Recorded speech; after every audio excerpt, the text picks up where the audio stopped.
So we don't need the background. Okay. Just let me introduce you first. Okay. In Albanian.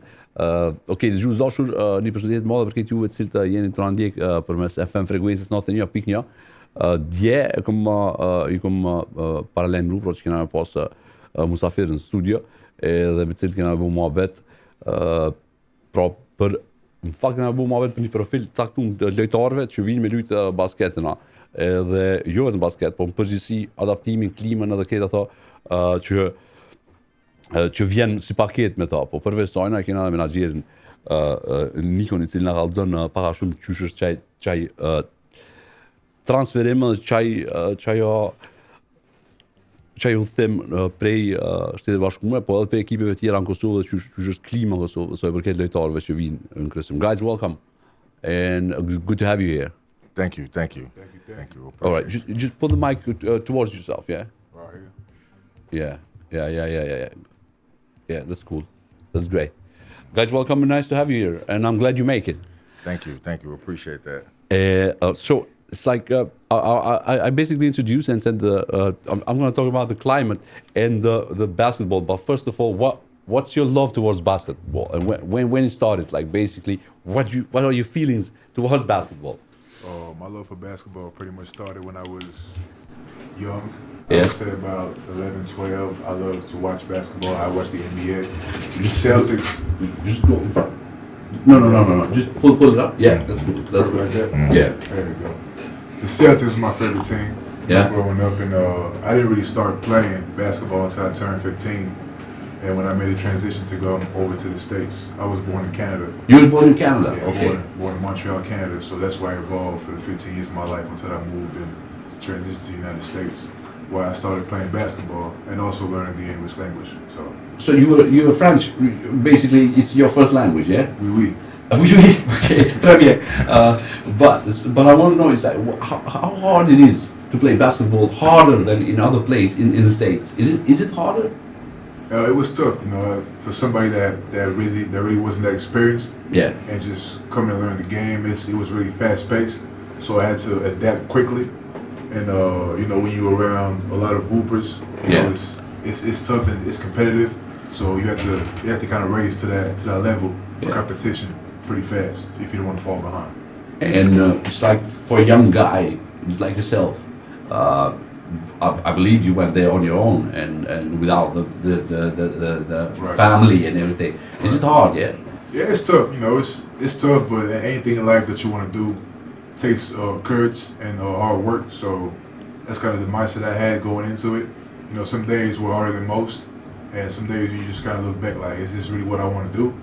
But you got to keep that picture and that goal in mind, and it kind of keeps you pushing forward. Well, okay, so basically you're playing from Cleveland, and then it's like all the way in different clubs, and now you're here in Trepça. But what's a club that left an impression for you in the quality of basketball played there, and in that whole sportsmanship and the vibe and the energy that you got like from the place? From the city here? Yeah? Oh, it's been amazing so far. I got here with August 29th, and the energy and level of basketball here is incredible.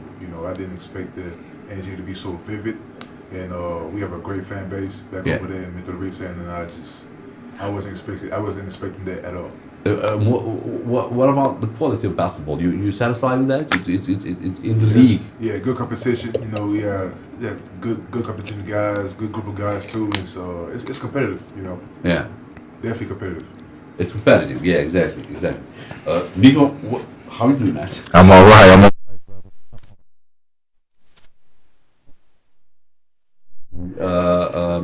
The sportsmen and the guys.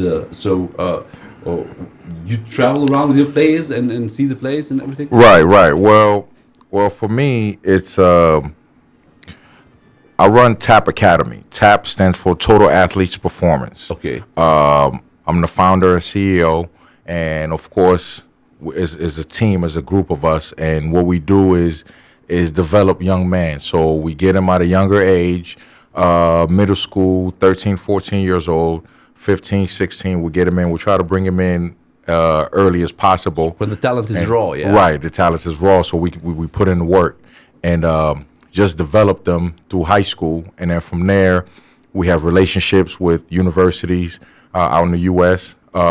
And we place them there. You know, by the way, these kids come from everywhere around the world. Yeah. You know, we're working on one right now from Kosovo. Yeah. You know, a couple. You know, we're working on a kid from France. You know, we got a couple of kids. We got a kid that we worked with before from Croatia, from Australia, from Africa. You know, so I also run some basketball clinics there. So when we bring him over, it's a development aspect. Yeah. But with that development aspect, I want to add the academic piece is very important. Because exactly. we want to make sure that they get education. They go like side by side. Right. They go side by side, so they get the proper education. With the American system, you have to be a student athlete. You can't just be an athlete, especially with as an amateur. Okay. It has to be included with the academics. So we have the academic support system, the social support system, and then the athletic support system, which is very intense and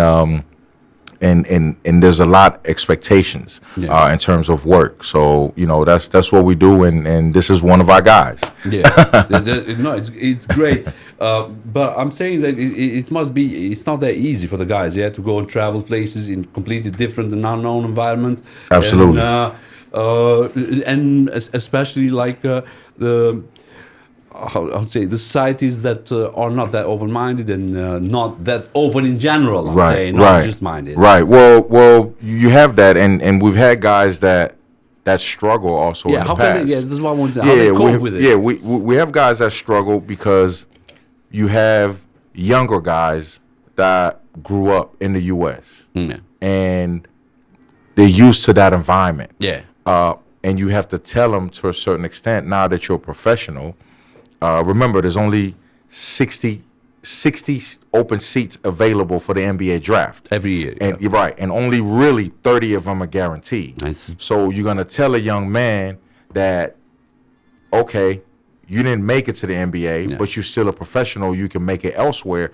Now they have to make that adjustment. And we'll hope that since we're sort of a league of all nations, where we bring in different kids from everywhere, we hope that environment may help them a little bit, but it's still a cultural shock, man. It's a cultural shock for a lot of them. You know? And we try to help them with, you know, getting them contacts to other guys that already been out there, so they can talk to them. Exactly. Try to get them a break. You know, like myself, flying over here, coming to visit. Yeah. You know, spend some time with them, just so we can kind of, you know, keep that. You can make it easier. Right. To cope with it. Yeah. But speaking about the States, it's I mean. And in terms of importing and exporting players, meaning from the States and from Canada to Europe and basically to Balkans, and from the Balkans in the United States, I think the number of players who played, Europeans who played in top level in the States it's big, it's huge. Yes. In comparison, but even in Europe, there's a lot of players who play in top leagues. Right. So you've been seeing different leagues. Is there a difference from one league from one country to another in Europe? Absolutely. Yeah. Absolutely. And the style of play is different, and you have to educate the guys. It's like leaving high school, going to college, Division I college. There's a lot more expected from you. But it's even bigger leaving United States and going to another country. The referees are different. You know, the game is played slightly different. The rules are practically the same, but the way the game is played is slightly different. So what you have to do is kind of re-educate to a certain extent the players so they can be able to adjust. But there is a difference. The same thing for guys that leave here and go to the U.S. and play. You know, they have to make some adjustment. You know, I know I'm gonna throw some basketball terminology out there. For example, when you playing professional in the U.S., you used to playing man-to-man defense. Okay. When you get to Europe, most of the time they can play zone defense. So it shrinks the basketball court. So you got to know how to get your shot off quicker. This is why you have guys like Luka Doncic. You have guys like Giannis Antetokounmpo that goes to the U.S. The game comes a little easier on the offensive aspect because the lane is not clogged up. people staying with the man so they can create a little bit more. So there is an advantage from them coming from Europe, you know, and there's also some other disadvantage in terms of the physique, the physical aspect of the game. Yeah, you explained it beautifully. I never saw this like you totally explained it for me. And but in a way of other players that are now. I know it's hard for you to say they're homegrown and basically. What do you see any difference? I mean, comparing to yourself and to other players from different countries, because it's an international league. Basically, there's players from everywhere. Yeah. There's players from everywhere, and there's differences, but at the same time, the basketball is so much growing and evolving nowadays. And it's worldwide, so there's a lot of things that people can mirror nowadays. You know what I'm saying? So you can take, for example, me. Yeah. I learned the game back over there in the States. I play that style. But now I'm coming here, I'm learning this style now. Yeah. And for the same thing for a kid that's from here and that goes over, he has a style that he's grew up with, but now he's learning a different style. So at the end of the day, you kind of get that blending of the two. Yeah. So it's like you have to adapt, and that's what makes you perfect in time, yeah? Exactly. During the year. It's all over time. Yeah, it's great. In terms of the competition, how do you see your club now, Trepça? You see winning the championship, the league? That's the hope I got for the team. Yeah, that's why I came here. I came here to win. So I'm confident. I'm confident in my team. Yeah. So how many games you played already with the team? Got a couple games in now, and we've been into FIBA as well. So now we have the FIBA coming up next week that we're about to travel. We got a game this weekend here against Istogu, and we've taken off and travel into FIBA, going over to the Holland and play FIBA games. I guess that's the I mean that's the concentration of the club management in the FIBA and international games to win them. Right. Yeah? It was a big thing making it into a FIBA. So trying to stay in there. It is, because basically I know it's like as a fan, not of your club, but of Christina. But it doesn't really matter, because that was our problem. Like I was happy when like you guys made it to FIBA, because it's the international games that makes it more, and competition that make it more interesting. You know. Right. And so basically, we played each other for like most of our lives, but it's just back and forth, and then that's it. It ends. So now it gets more really interesting. So good to have a backup. I mean, and support of great players such as yourself. Most definitely appreciate that. Yeah, it's great. Nico, let's talk about in terms of the conditions that are from the clubs here and from the league here. Okay. For you and your players, basically. Are you satisfied? That's a really good question, man. That's a good question. From the condition, let's see. The first thing that I noticed, let's talk about this particular situation. Yeah, exactly. With the player that we have here. So the first thing that I noticed, that where he lived was a perfect place for him to live. Number one, is centrally located. Yeah. Which means you have everything surrounding him. He's close to his arena and practice facility and the gym. To lift weights and train and stuff like that. So the location was well put. That's number one. Walking distance. Right. Number two, you find that he had enough space at his apartment. Yeah.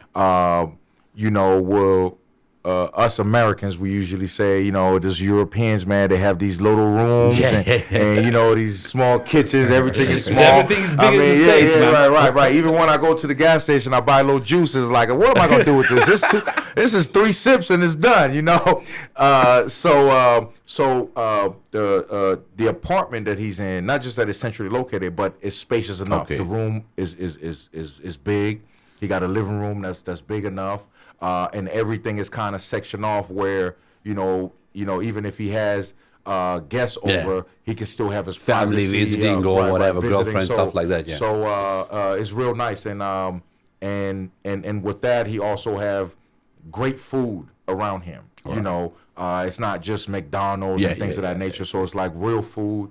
There's a couple of places where we go to, I'm like, man, it's taking them 45, 50 minutes just to bring the meal in, but they have to make it from scratch. All right, so it's fresh, basically. So there's respect to that. And he also have a grocery store directly across. That's great. Know, but to add to that is I've been forcing him to cook a little more since he's been here because he's accustomed to trying all the different food. Number one, and number two, because everything is kind of cheap out here. So, so he's like, why spend an hour and a half cooking when I can? I feel it, bro. I go get some burek and mantilla for $2. I feel you, bro. I feel you. And so I'm happy with that to answer your question. That's great, for sure. That's great. I mean, talking about the management is this your first time cooperating and I mean working with clubs? No, it's not my first time, and just a little. I come from a basketball tree. Yeah. So, and I know a lot of guys that are in my position.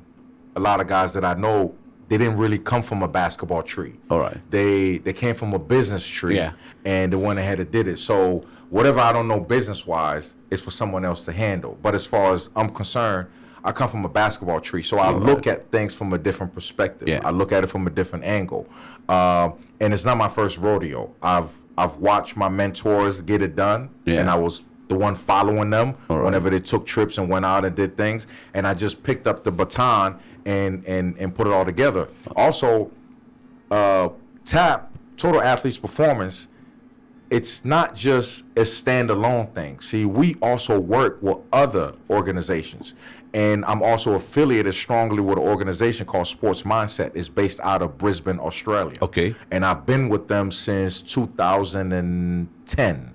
You know, we've been together. It's actually a really good friend of mine who's a CEO and founder, Aja Parent. So we've been working together, and we're still in contact and communication. Right. You know, there's guys out there in Australia. I remember before coming here, before signing this contract, we thought about sending him to Australia and stuff like that. So we have relationship. You know, that's good. Basketball world is huge, it is. But it's also small in terms of contacts and relationships. Somebody's always going to know someone that you know. Yeah. And it's a funny story. Yesterday, I'm watching his practice, and the team manager, the director of the team, is talking to me, and we're talking basketball, and he showed me a picture of a guy that he met this past summer in Portugal. He said, "Do you know this guy?" I said, "Wait a minute." So I called the guy on FaceTime, and you know they were talking. But the guy lived in the U.S. Okay. So you know, so this is what I'm saying. It's big as far as right, but it's small in terms of relationships and stuff. So so it's not my first rodeo. I've been around this for myself personally more than 10 years. Okay. More so 15. But with relationships and everything, I came under the tree, you know, playing the game myself, you know, I came under the same tree. No, but it's great because you said, like, if you got that perspective that watches the best interest of the player and for the player and taking care of them, not only just the business side. Right. But you told me that it's like you manage, except sports guys and basketball players, you're into management in different artists. Yes, absolutely. Because, I mean, basketball is an art as well. Right. Absolutely. I'm in a little bit of everything, and whatever I'm not in as far as entertainment and media and art concerned, I'm getting myself into it. So we also have some musicians that we deal with. One of them it's a young lady who also came from a basketball tree. She played high school basketball, elite player. She played Division I basketball, Louisiana State University, LSU, which is one of the elite schools in the nation. You know, they won the championship last year in college. Great. And then she played professionally. And on top of that, I want to mention she have a college degree. You know, she's a musician now. She plays the instruments. Her name is Beatty Queen, by the way. Beatty Queen, she's a musician.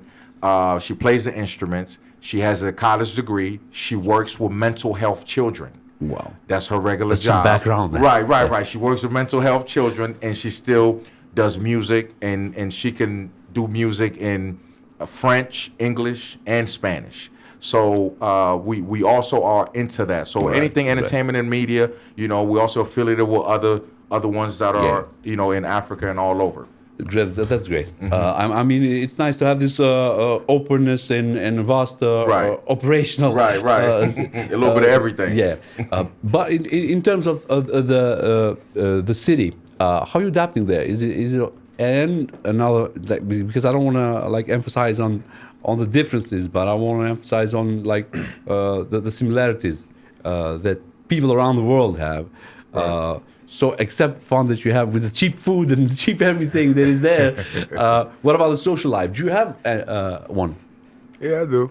I have a social life. You know, I'm a very vibrant person. Yeah. You know, everywhere I go, I try to meet and greet people. Yeah. I'm a people's person, so I like to interact and see how people function in their own places. So Yeah. I go out and meet people. There's a lot of kids around the city, so every time they stop by, they say Tshimanga, Tshimanga. I say, you know, I look at them, I say, what's up? I talk to them, and I've also seen a school nearby. I'm trying to go and stop by there at some point and visit. Right. We spend time with the kids and just you know, do whatever, have some fun, or just even teach us something. Yeah. You know. But as far as social life, yeah, it's pretty good. You know, Trepça is a good small city. Yeah. I feel like you're just one person away from knowing the next person. Yeah, exactly. And by the time you walk the city about 30 minutes, you probably seen everybody. So it's great. It's great. Yeah, I guess I bet you're not the hero, the local hero of the young kids and the big guys, actually, the fans, Right. Because you're working for their team and they really like their team. They're quite passionate about it. Oh, most definitely. Yeah, Most For sure. Most definitely. yeah, they're passionate about it. So, but it's like in the future. Is there any plans for future? Or are we talking just this season with Mitrovica and with Trepça? Is that a question for me or for him? For both of you. Go ahead, you go first. Future, I don't know. Yeah. You know, I don't know because I like to live present. Yeah. And I like to take things step by step. So right now I'm focused on very the next practice and the next game. All right. And then, you know, anything can happen. So we'll see where things go. All right. It's a very political answer. But definitely keeping an open mind. Yeah. You've been correct about it. The reason why I let him go first because I wanted to see if he learned something. Or not. You know, we put in all these years. Hey, we put in all these years. I wanted to see if you learned something or not. Communication skills. He answers correctly, man. Yeah, Like for sure. proper. Yeah. But as far as the future, you know, if just to piggyback on that, he's correct. I think there's always a bigger picture to look at, and to look at the bigger picture every now and then, not to get caught up in the bigger picture. Because once you get caught up to that, you forget about every day's work. You know, so right now, I think the focus is to give us another 20 plus rebounds like he did last weekend. That's the focus. That's my challenge to him, you know, challenging him on getting 20 plus rebounds and basically a double and 15 plus points, and just keeping that and growing from it. And also we want to figure out if there's a way for TAP, for Total Athletes Performance, to touch on the community. I want to know about the schools, about the young kids. Yeah. Can we come in there, you know, do something for the kids and kind of contribute? We come from far. You know, United States is very far for us to get here. And I don't like to go to places where I'm welcome and not leave my fingerprints. All right. So, and this is the same thing I teach all of our guys.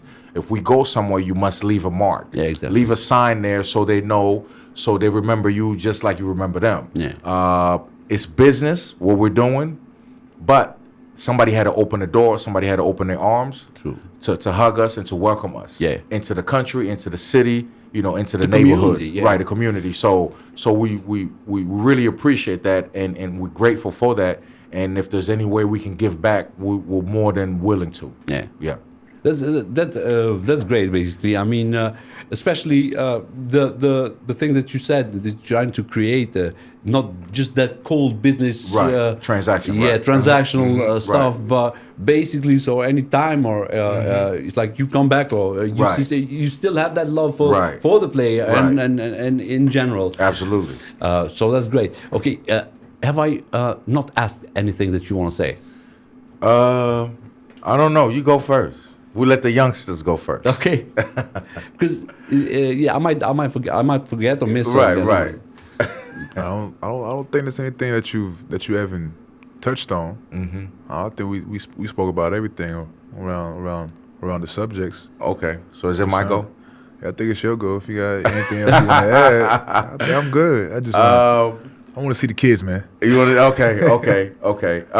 Nah, I think you pretty much cover it all, and I want this to not just stop from me or from Jordy. Yeah. I really would like for this to get out and broaden out to other guys, other players that may not be affiliated with us.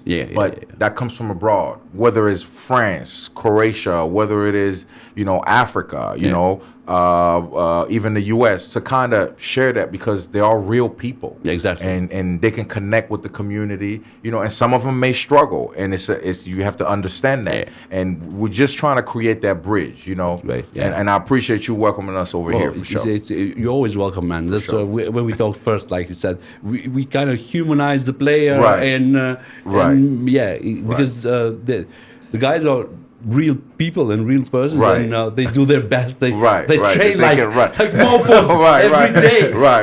Winning. So come on, man. A quick thing that you talk about, they train like crazy. The first year that I had him, and we had a goal. We had to be at the training facility at 4:15 a.m. in the morning every day, except for Sundays. So Monday through Saturday, 4:15. And then we finished that summer. He's getting ready to go to high school. He asked me, you know, what are the goals? And what I said, well, there's only 2 goals you're gonna have for the next 3 years that you got left of high school. It's gonna be leading your conference in rebound and diving for loose balls. So he said, what? No points? I said, no. Once you dive for loose balls, you'll understand. So within the 3 years, he had well over 1,000 points and over 1,000 rebounds and got a lot of offers in the country. So it's always the perspective. Yeah, you know, there's a lot of work to this that's been put in. You know, it's more than a full-time job. Yeah. No doubt. All right. Jordy, Nico, thanks a lot for being, man. For being here and for any time. And for sure. You're welcome to the studio and to my show. But it's a great way. It's a nice. It's the beginning of a beautiful friendship, as they say. Yeah, for sure. Definitely. Merci beaucoup de nous avoir reçus. Hein. Ça fait plaisir. Merci beaucoup. Thank you. All right. Dëgjues dashur, shkojmë me pak një blok marketingut edhe me pak muzikë, mas ne kthehemi prapë. Stay tuned me Paper FM.